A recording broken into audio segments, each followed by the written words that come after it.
La corruption, depuis des décennies, gangrène les pays du monde. La Côte d'Ivoire n'est pas du tout à l'abri du phénomène. Aussi, le dernier rapport de l'ONG Transparency International classe-t-il la Côte d'Ivoire 108e sur plus de 180 pays. Il faut donc davantage instruire, former, prévenir et assurer la surveillance pendant qu'il est encore temps et éviter ainsi les scènes de corruption à certains concours dans les administrations publiques et privées et la société tout court. C'est le sens du séminaire organisé ce mercredi par Civis Côte d'Ivoire, une structure de la société civile qui a pour objet entre autres de promouvoir l'éducation à la citoyenneté, à l'éco-citoyenneté, à défendre les droits humains, la gouvernance, l'état de droit, la démocratie et le développement.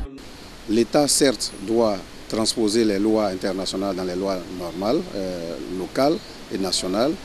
Malheureusement, les partis politiques, la société civile, les médias ne jouant pas leur rôle.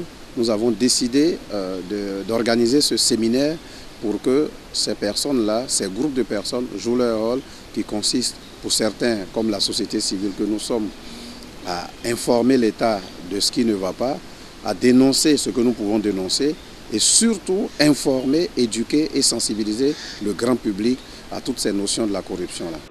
En dehors des partis politiques qui ont brillé par leur absence à cette rencontre, les acteurs présents ont, au regard du thème, à savoir le rôle de la société civile dans la lutte contre la corruption, apporté leur contribution au menu des actions courageuses et efficaces à entreprendre pour tenter d'endiguer le phénomène. Nous devons prendre à bras le corps, quitte à le répéter, la question de la corruption pour nous battre contre elle, en nous servant de tous les mécanismes mis en place par les pouvoirs publics eux-mêmes, mais aussi en nous servant, je dirais, de notre force morale et de notre intégrité, je dirais, intellectuelle. C'est important. Les questions comme l'intégrité, comme la transparence, comme le professionnalisme, les questions comme l'honnêteté, comme la probité sont des questions essentielles et ce sont ces questions qui, lorsqu'elles sont mises en avant, nous permettent vraiment d'avoir les éléments nécessaires pour lutter contre la corruption. Entre autres recommandations, Civis Côte d'Ivoire estime qu'il faut un engagement des autorités publiques, repérer les risques de corruption et désigner un responsable de la lutte anticorruption dans les services. Pour les participants, ce combat de longue haleine dans lequel s'inscrit ce séminaire pourra à coup sûr porter des fruits. Parmi les critères d'investissement, enfin de sélection des pays du MCC, il y a le contrôle de la corruption qui est un indicateur éliminatoire.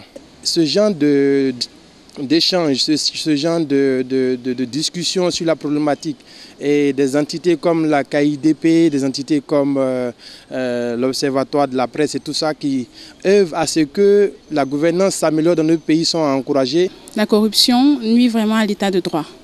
Malgré les textes qui existent, il y a vraiment un manque d'application.